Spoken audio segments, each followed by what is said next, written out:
Breaking Isaac is undeniably extremely fun. I'm going to give you an overview of how Breaking Isaac actually works, but I'm also going to tell you why you shouldn't do it. When Repentance dropped, Nicholas nerfed a bunch of the ways that we used to break Isaac. No more blank card Yera shenanigans. People were initially upset that it was now much harder to break Isaac, except that's not true. Once you learn how to break Isaac, you find out that breaks can happen in quite a large proportion of runs. I'm not going to put a percentage on it because I've got no idea where to even begin with the maths, but as an example, on the way to Dead God on my stream file, I streamed 6 days in 1 week and I had at least one break in every single stream. I had runs lasting 2 hours, 3 hours, 4 hours, and I could have broken more runs, I just chose not to. So how do you actually do it? I'm about to give you the 3 main ingredients to the ultimate break: IBS, TM Trainer, and Guillotine.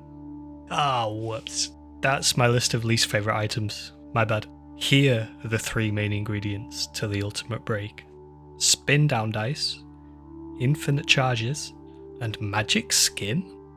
Why these 3 items? Well, 2 of them are self-explanatory. If you have a spin down dice and infinite charges, you can spin down an item into any item below it on the item ID list. That means if you see a Repentance pedestal, you can get any item from Afterbirth Plus, Afterbirth, or Rebirth. Fantastic. The problem is that once you exhaust all of your item pools, eventually you breakfast. The fun's over. Edmund says, pack it up, go home. You've gone too far this time.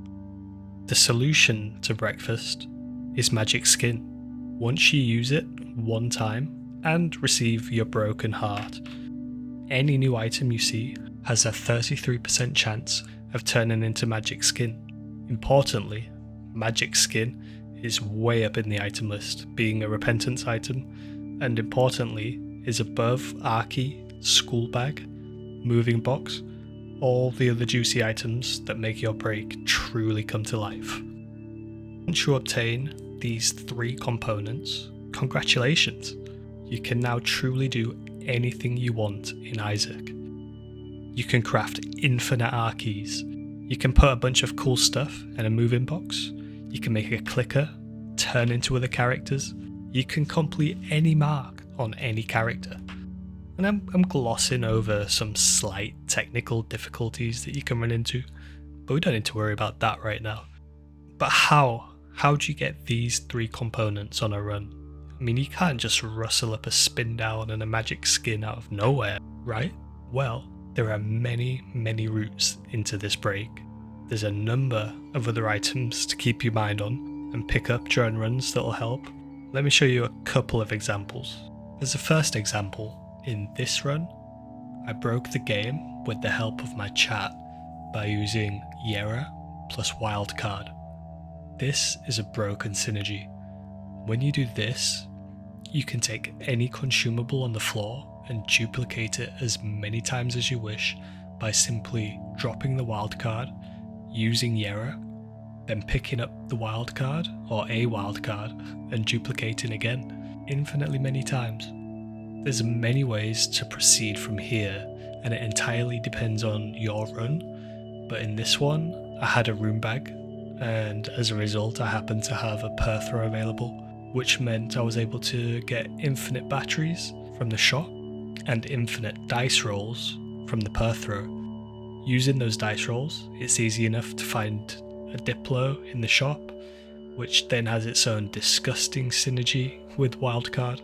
And again, there's many ways to proceed from there, but by using Diplo a bunch of times in the secret room and then all the Perthros, you can easily find spin down, and then with infinite batteries, you can just literally get any item you want, all from a little Yera wildcard. Amazing. As a second example, this run used a different method to get going. This time, we got started with D1, Sharp Plug, Pyromaniac, and a Golden Bomb. Technically the D1 wasn't necessary because of Fanny Pack, but it definitely massively speeds up the process. So Pyromaniac, Golden Bombs and Sharp Plug together makes infinite charges, and to get the spin down we just need to get some secret room items going. That's easy enough because we can use the D1 to make infinite cards. That's gonna eventually give Judgments and Temperances and Reverse Stars, anything to get some items spawned in there, and then it's just a matter of finding Perthrows, Reverse Judgments, things like that, again by using the D1 to duplicate cards and runes. And then you get Spin Down, which you can use to find Magic Skin, and then you do anything in the game. So these are just 2 examples, but here's a few more ideas for you to consider. There are many ways to get infinite charges. Sharp Plug and any way to regenerate health is great. So you're talking Old Bandage, Gimpy, even Piggy Bank and a Bloody Penny. And then there's many ways to get Spin Down. The rough idea is to spawn items in secret rooms using Reverse Lovers or Reverse Stars or Judgment or Mystery Gift, Temperance, anything you can think of, and then roly using Perthrows or D6 or Cracked Dice, Reverse Judgment or any other method you can find. And that's before mentioning stuff like D7 breaks, D20 breaks, and my god, I forgot about Echo Chamber. That item is broken. Even the M Trinket can get you there. You never know when the next break is going to pop up. You just have to be aware of the main ingredients. Just as a side note, you should avoid picking up the car battery if you're intending to break the game. It causes all kinds of damage, specifically when you're rolling with dice. Every time you roll, you're going to see 2 items, which means you're going to be missing items that you might want for the break. And with Spin Down, if you're using the Magic Skin strategy, you're going to be skipping every other item whenever you spin down. It's just not good. Just avoid it if you can. But now, let me tell you why you shouldn't break the game like this. As you've seen, you can achieve this same break with multiple different setups. But that's exactly the point. All roads lead back to Rome. It's one thing to have some generic break, which gives you a super powerful build, lets you destroy a single run in Isaac, but with the knowledge from the first part of this video, you now know that you don't have to stop there. Why break a single run when you can just grab Spin Down, get any item or build you want, complete any character you want? You thought you were just going to grab a quick Maggie to mother? Whoops, now it's 4 hours later and you've finished Lazarus, Eve and Blue Baby all in the same run.